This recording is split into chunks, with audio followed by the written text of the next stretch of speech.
여러분, 2025년 10월에 삼성이 조용히 하나의 회사를 둘로 쪼갰습니다. 뉴스에서 크게 다루지도 않았고 많은 투자자들이 그냥 지나쳤죠. 그런데 말이죠. 이 회사의 증권사 목표가를 보면 입이 떡 벌어집니다. 하나증권 11만 원, 유진투자증권은 무려 170만 원이라는 가격을 제시했거든요. 현재 주가가 61만 9천 원인데 말이죠. 근데 여러분, 이상하지 않으세요? 이렇게 좋은 회사를 왜 시장은 아직도 저평가하고 있는 걸까요? 사실 이 회사가 쪼개진 이유에는 삼성이 절대 포기할 수 없었던 숨겨진 전략이 있었습니다. 그리고 그 전략의 핵심에는 신약이라는 폭탄이 숨어 있죠. 오늘 이 영상을 끝까지 보시면 삼성이 왜 회사를 쪼갰는지, 그들이 노리는 신약이 뭔지, 그리고 목표가 170만 원이 과연 가능한 숫자인지 명확하게 이해하실 수 있을 겁니다. 자, 그럼 시작하기 전에 구독 버튼과 좋아요 버튼 꾹 눌러주시고요. 알림 설정까지 해두시면 다음 영상도 놓치지 않으실 수 있습니다. 2026년 지금 전 세계 바이오 산업에는 두 개의 거대한 파도가 몰려오고 있습니다. 첫 번째 파도는 미국의 IRA, 즉 인플레이션 감축법입니다. 이게 뭐냐면요. 쉽게 말해서 미국 정부가 약값이 너무 비싸, 우리가 직접 가격 협상할게 라고 선언한 거예요. 2026년부터 본격 시행되는 이 제도는 엔브렐이나 스텔라라 같은 고가 약물들의 가격을 강제로 내리게 만들죠. 그럼 여기서 질문, 원래 약값이 내려가면 복제약 만드는 회사들은 망하는 거 아닐까요? 놀랍게도 아닙니다. 오히려 기회거든요. 왜냐면 삼성 같은 바이오시밀러 회사들은 이미 원래 약값의 80% 할인된 가격으로 팔고 있거든요. 실제로 머크가 노보노디스크 같은 글로벌 제약 회사들은 지금 대규모 구조조정에 들어갔어요. 비용을 줄이기 위해 직원을 해고하고 연구개발을 축소하는 중이죠. 이게 무슨 의미냐면 효율적으로 저렴하게 만드는 삼성 같은 회사한테는 시장 점유율을 뺏어올 절호의 기회라는 겁니다. 그리고 두 번째 파도는 바로 특허 절벽입니다. 2026년부터 2030년 사이에 세계에서 가장 많이 팔리는 약들의 특허가 줄줄이 끝나요. 대표적인 게 키트루다라는 항암제인데요. 이 약은 연매출만 30조 원이 넘는 세계 1등 의약품입니다. 이게 특허가 풀린다는 건 뭘 의미할까요? 바로 30조 원짜리 시장의 문이 활짝 열린다는 거죠. 이제 누구든 키트루다와 똑같은 복제약을 만들 수 있게 되는 겁니다. 그리고 지금 이 30조 원 시장으로 가장 먼저 달려가고 있는 회사가 바로 삼성이에요. 삼성은 이미 키트루다의 바이오시밀러인 SB27을 개발 중이고 2027년에 임상 3상이 완료될 예정입니다. 삼성은 이걸 웨이브 3 전략이라고 부르는데요.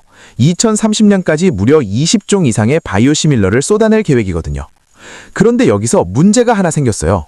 삼성이 이렇게 바이오시밀러를 많이 만들면 만들수록 글로벌 제약 회사들이 점점 더 삼성을 의심하기 시작한 거죠. 왜냐면요, 삼성 바이오로직스는 두 가지 일을 동시에 하고 있었거든요.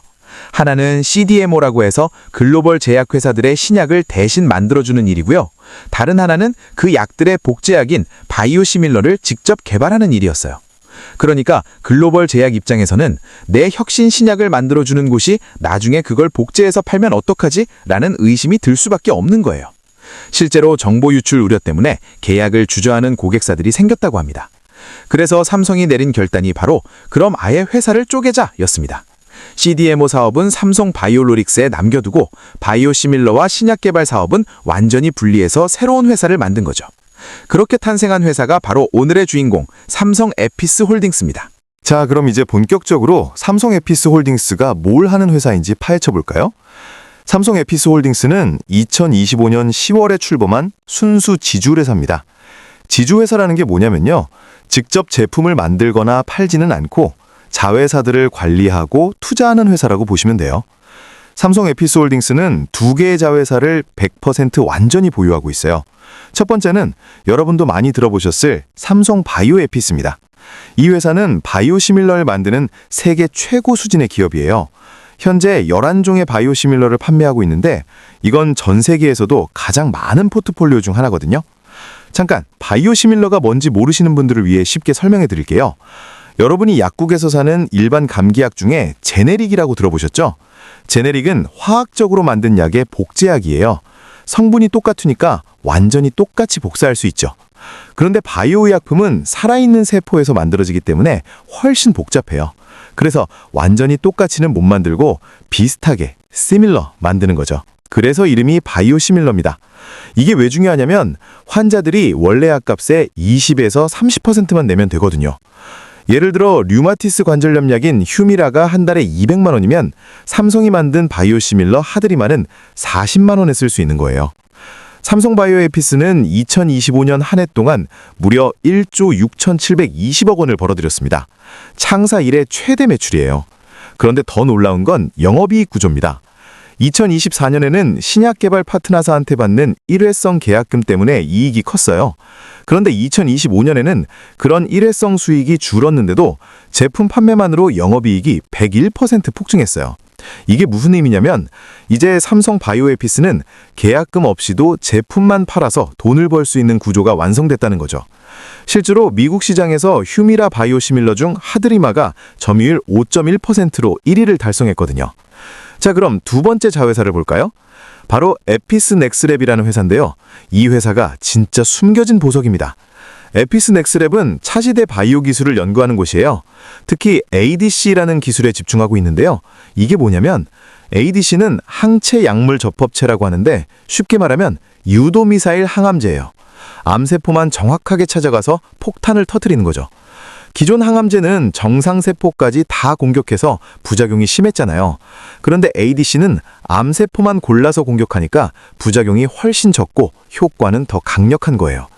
삼성이 개발 중인 SB303이라는 ADC 신약은 방광암을 타겟으로 하고 있고요. 이미 미국 FDA로부터 임상 1상 승인을 받았습니다. 이건 삼성이 자체 개발한 첫 번째 신약 후보라는 점에서 엄청나게 의미가 큰 거예요. 이게 무슨 의미냐면요. 삼성이 이제 단순히 남의 약 복제하는 회사가 아니라 세계 최초의 혁신 신약을 만드는 회사로 진화하고 있다는 거죠.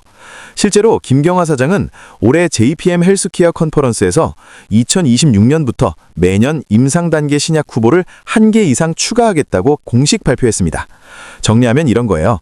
바이오시밀러로 엄청난 돈을 벌고 그 돈을 신약 개발에 쏟아붓고 신약이 성공하면 더 많은 돈을 벌고 이게 바로 삼성이 그리는 선순환 구조입니다. 자, 이제 본격적으로 주가 분석을 해볼까요? 2026년 1월 10일 현재 삼성 에피스 홀딩스의 주가는 61만 9천 원입니다. 지난 52주 동안 최고가가 73만 3천 원이었고요. 최저가는 32만 9천 원까지 떨어졌었습니다. 그런데 최근 한 달을 보시면 저점에서 강하게 반등하고 있는 걸 확인할 수 있어요.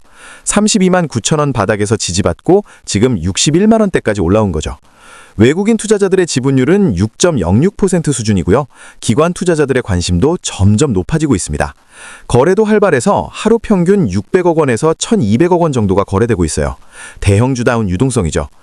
2025년 11월 10 출범한 2개월 실적을 보면 영업손실 636억 원이 나왔어요. 적자나는 회사 아니야? 라고 생각하실 수 있는데요. 이건 회사를 쪼개는 과정에서 나온 일회성 비용과 연구개발비를 집중적으로 쓴 결과예요. 실제 현금 흐름과는 전혀 관계없는 회계적 수치일 뿐이죠. 실제로 자회사인 삼성바이오에피스는 제품 판매만으로 3천억 원 넘는 영업이익을 냈거든요. 모 회사가 적자라고 해서 걱정할 필요가 전혀 없는 거예요.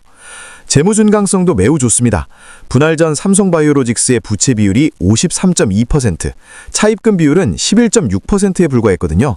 이 정도면 웬만한 대기업보다 건강한 수준이에요.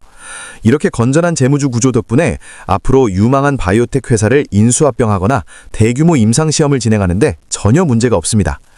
여기서 잠깐 많은 분들이 궁금해하시는 게 있죠. 셀트리온이랑 뭐가 다른데? 셀트리온은 한국 최초라는 타이틀을 가지고 있고요. 전 세계에 자체 유통망을 깔아서 직접 판매하는 전략을 쓰고 있어요. 직접 팔면 마진이 높아지니까 수익성은 좋죠. 반면 삼성은 글로벌 파트너사들과 손을 잡고 빠르게 시장을 공략하면서도 에피스넥스랩을 통해 핵심 기술은 직접 보유하는 투트랙 전략을 쓰고 있어요. 특히 삼성의 압도적인 자본력과 브랜드 파워는 글로벌 시장에서 엄청난 무기가 됩니다. 실제로 미국 시장에서 휴미라 바이오시밀러 중 1위를 달성한 게 바로 삼성의 하드리마거든요. 삼성의 2030년 목표는 20종 이상의 바이오시밀러와 다수의 ADC 신약을 확보하는 거예요. 이게 실현되면 정말 글로벌 바이오 제약의 게임 체인저가 될 겁니다. 특히 30조 원 시장인 키트루다 바이오시밀러에서 선두를 달리고 있다는 점이 가장 큰 기대 포인트입니다. 2027년 임상 완료 예정이니까 그때가 되면 주가에 또 한 번 큰 모멘텀이 올 거예요. 자, 이제 가장 중요한 질문이죠. 그래서 이 주식 얼마까지 갈 수 있는데? 증권사들의 분석을 한번 볼까요? 하나증권은 목표가 11만 원에 투자 의견 매수를 제시했습니다. 현재 주가 61만 9천 원 대비 약 78% 상승 여력이 있다는 거죠. 유진투자증권은 더 공격적으로 170만 원이라는 목표가를 제시했어요. 이건 현재가 대비 무려 174% 상승 가능성을 본 거예요. 유진투자증권이 이렇게 높은 목표가를 제시한 이유는 사공장 가동으로 생산 능력이 폭발적으로 늘어나고 바이오시밀러 매출이 고성장할 것으로 보기 때문입니다. AI 기반 주식 분석 플랫폼인 주달도 92만 원이라는 목표가를 제시했고요. 장기 투자 시 84%에서 104%의 수익을 기대할 수 있다고 분석했습니다. 시장 전문가들은 2026년 삼성 에피스 홀딩스의 매출을 4.81조 원, 영업이익을 1.28조 원으로 전망하고 있습니다. 2025년 대비 각각 18%, 29% 성장하는 어마어마한 수치죠. 자, 그럼 제가 직접 시나리오를 만들어 볼게요. 먼저 보수적 시나리오입니다. 업황 회복이 예상보다 느리고 경쟁이 심화되는 상황을 가정해 볼게요. 이 경우에도 업종 평균 밸류에이션을 적용하면 12개월 내 75만 원 정도는 충분히 도달할 수 있어요. 현재가 대비 21% 상승이죠. 보수적으로 봐도 이 정도는 간다는 겁니다. 이번엔 낙관적 시나리오를 볼까요? 키트로다 바이오시밀러 임상이 성공하고 ADC 신약 개발이 가시화되고 대형 수주가 추가로 확보되는 상황입니다. 이 경우 프리미엄 밸류에이션을 적용하면 170만 원까지도 충분히 가능합니다. 현재가 대비 무려 174% 상승이에요. 유진투자증권이 제시한 목표가와 정확히 일치하죠? 자, 여러분이 가장 궁금해하실 질문이죠. 그럼 지금 사야 하나요? 투자 결정을 하시기 전에 리스크도 반드시 알고 가셔야 해요. 첫째, IRA로 인한 약가 인하가 예상보다 심할 수 있습니다. 둘째, ADC 신약 개발은 아직 초기 단계라 임상 실패 가능성도 있고요. 셋째, 수출 비중이 90% 이상이기 때문에 환율 변동성이 단기 실적에 영향을 줄 수 있습니다. 그래서 제가 제안하는 손절 라인은 최근 저점인 56만 2천 원입니다. 이 라인이 깨진다면 추가 하락 가능성이 있으니 일단 빠져나오는 게 안전하죠. 단기 투자자분들은 현재 61만 원 구간에서 분할 매수하시고 1차 목표가 75만 원 정도를 잡으시면 될 것 같습니다. 장기 투자자분들은 2030년 웨이브3 제품군이 시장을 지배할 시점을 겨냥해서 92만 원 이상을 목표로 보유 전략을 쓰시는 게 좋겠습니다. 자, 오늘 영상 핵심만 세 줄로 정리해 드릴게요. 첫째, 삼성은 이해상충 문제를 해결하기 위해 회사를 쪼갰고 그 결과 삼성 에피스 홀딩스가 탄생했습니다. 둘째, 바이오시밀러로 안정적인 수익을 내면서 ADC 신약 개발로 미래 성장을 준비하는 완벽한 포트폴리오를 갖췄습니다. 셋째, 증권사 목표가는 보수적으로 75만 원, 낙관적으로는 170만 원까지 제시되고 있습니다. 다음 영상에서는 모두가 LG에너지솔루션만 볼 때 외국인들이 조용히 담고 있는 2차전지 숨은 강자를 소개해드리겠습니다. 영상이 도움이 되셨다면 구독, 좋아요, 알림 설정 꼭 부탁드립니다. 여러분의 클릭 한 번이 더 좋은 컨텐츠를 만드는 원동력이 됩니다. 투자 경고 말씀드립니다. 본 영상은 개인적인 투자 분석이며 특정 종목에 대한 매수나 매도 추천이 절대 아닙니다. 증권사 목표가와 시나리오 분석은 참고용일 뿐이며 실제 주가는 다양한 변수에 의해 달라질 수 있습니다. 모든 투자의 책임은 투자자 본인에게 있으며 반드시 본인의 판단하에 투자하시기 바랍니다. 지금까지 주도주 레이더였습니다. 다음에 더 좋은 종목으로 찾아뵙겠습니다. 감사합니다.